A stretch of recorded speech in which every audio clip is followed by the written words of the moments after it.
Hey everyone, Ivy Lee Gaming here, and today we're playing Bloodline, Heroes of Lithas. For today's video, we're going to take a look at some team synergy and adjusting our team composition overall to further improve your progress if you get stuck in something like campaign.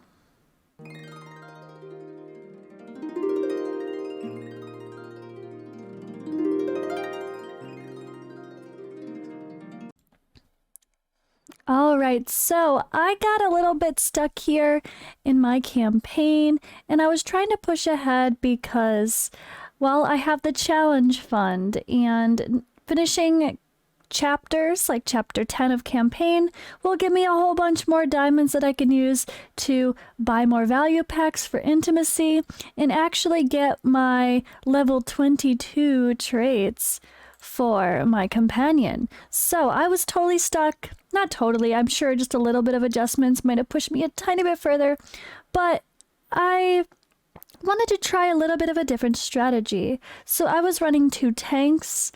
I was also, it was fun. Both were great, honestly. But my dwarf was meh, like I said in the last video, but I have picked up a couple unique people since I had first planned this current team I was rolling with. I actually picked up a male Tidestorm and a female Fulgur, and along with that, I wanted to try them, but unfortunately my female Fulgur I only had 1 copy of so far, so I really couldn't get them beyond 4-star. I actually did go ahead and try to trade out my team. So I tried to take out the mythic dwarf, Huntsdorf, and I tried to put in female Fulgur. And then I took out the tank and I put in Tidestorm and moved my female Ugrel up to the front line. So I was only running 1 tank now with female Lion, and then yeah, kind of left that as is. It didn't work. At first battle, I could just see my power difference kind of showed it, and it was really bad. So I kind of went back to, not to the drawing board, but I'm like, you know what, no. I really don't think that this 4-star rare is quite enough, but I think I'm going to use my rare Tidestorm. Yep, we're going to bring in another rare instead of a legendary. Why the hell not? Let's try it. So that's what we ended up doing. I say we as it's just me. I don't know why I talk as if I'm plural. I say we as in my community, my groups all the time. Oh, excuse me. I don't know why I say we so much, but yeah. I say we because you're on this journey with me, or the people that are playing along with me, I guess. I don't know. Anyway, so yeah, I had great success with this team though. So I left, of course, female Ignis in the back line. I brought female Ugrel to the front, Tidestorm behind her, and then in the middle I put my mythic dwarf. Now, he's a ranged character, and he's probably not the best to have in that middle position too. That's a little bit more like semi-front line, but at the end of the day, he's also, again, he's mythic, so he's a little bit higher stats, so he can survive fairly well. I don't think this is ideal. In a perfect world, I would probably have that female Fulgur in there as well, but she's just too low of a star and rarity, so for now I'm working with the dwarf, but he's not forever, that's for sure. But this ended up pushing me so far. Like, I was honestly shocked at how far I was getting. I didn't think it would be such a dramatic change, but it's all about the team synergy. So as you can see here, I'm gonna replay this little example. So female Ugrel has that whirlwind barbarian move, which is really great. And male Tidestorm, he pulls someone in from the back row. So if he pulls someone in and then she does her spinny spinny, well, obviously she's going to do more damage. So it was really fun to see the massive damage increase that she started getting just with a little bit of improvements on her, a couple books, and then boom, throwing Tidestorm into the team. That made such a big difference. She was able to attack more people than she was attacking before, and now she's one of my higher damage dealers instead of one that's just kind of there and usually dies early. So another thing that I would have happen is I'd get stuck randomly and I would swap my positions. Positioning is so important. Depending on their role, they're more likely to hit either who's directly in front of them or hit the back line or hit a certain type. But it also is affected by like who's in front of them. So in some cases, just swapping from one side to the other could mean that male Tidestorm is pulling in the healer to take them out, so they can't heal the rest of the team, and boom, all of a sudden everyone dies a lot quicker, don't they? Or maybe there's a massive damage dealer in that back line that's just destroying you. If that happens to be the one that Tidestorm pulls in, and then female Ugril does her whirlwind and destroys, that might be the difference in the battle too. So I was constantly going through, and anytime I hit a defeat in my campaign, I swapped the front and the back positions, left the dwarf in the middle, and I was able to keep progressing until a pretty high point. So in the end, I'm super happy with this little team composition, and I'm really enjoying this kind of progress. I'm honestly, like I said, I'm honestly shocked at how much further I got. And I think with just a little bit of improvements, I'm going to be able to finish campaign for chapter 10, hopefully before this intimacy event ends.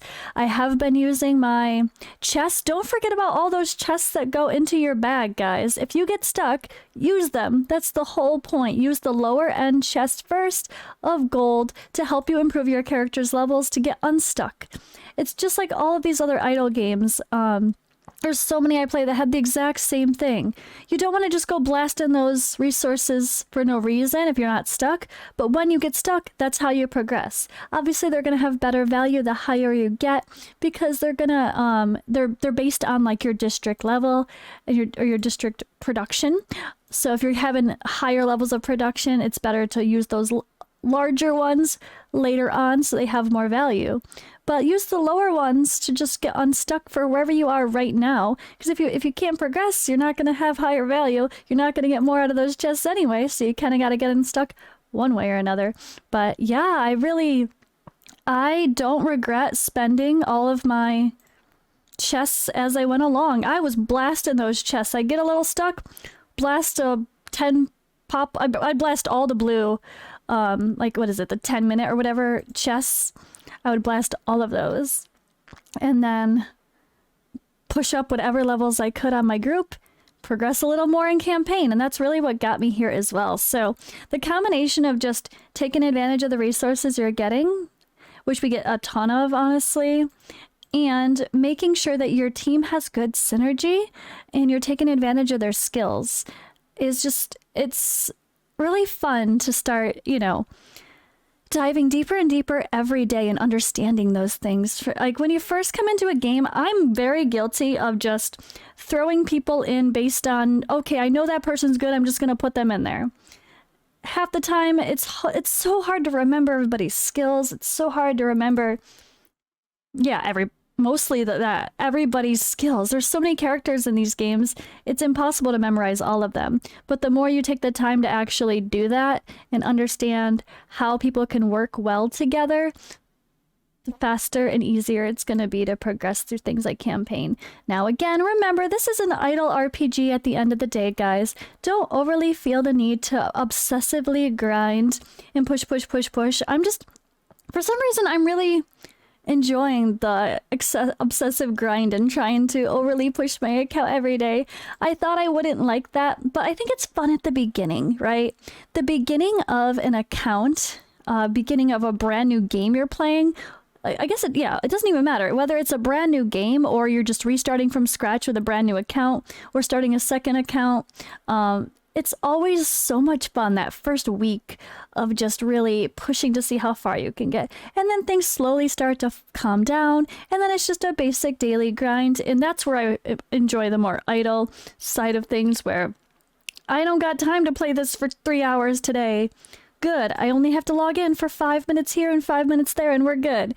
I want that in these kind of games, and I think this game does a pretty good job of being an idle RPG. I do think some of the modes are extremely time consuming, like the dungeon descent. Oh my god, that's terrible. It takes so long. So quality of life to speed that up would be great. It might already be in one of those passes that they put out. I don't actually know. I don't remember if that was one of them or not, but I'll have to look.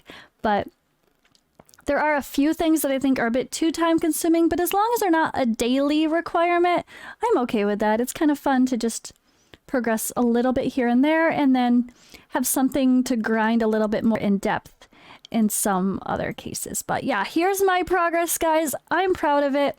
This video is being posted the day after this. So this was my day 5 grind, like when I posted yesterday about my mythics. So that's kind of what I was doing, was just trying to push my campaign to see if I can get some more diamonds from my challenge fund, so that way I could purchase another set of intimacy items. But unfortunately, I was a dumbass and I forgot what I was doing. I was pushing my last 2 levels of dungeon descent and was like, oh right, bouquets, yep. Oh, that's a good pack. The 1,000 one's good. Just bought it, forgetting that I didn't really need that right now. I really need this right now because this is a short 3-day event. So oops, I probably shouldn't have bought those bouquets or whatever it was. I think it was bouquets. Oh god.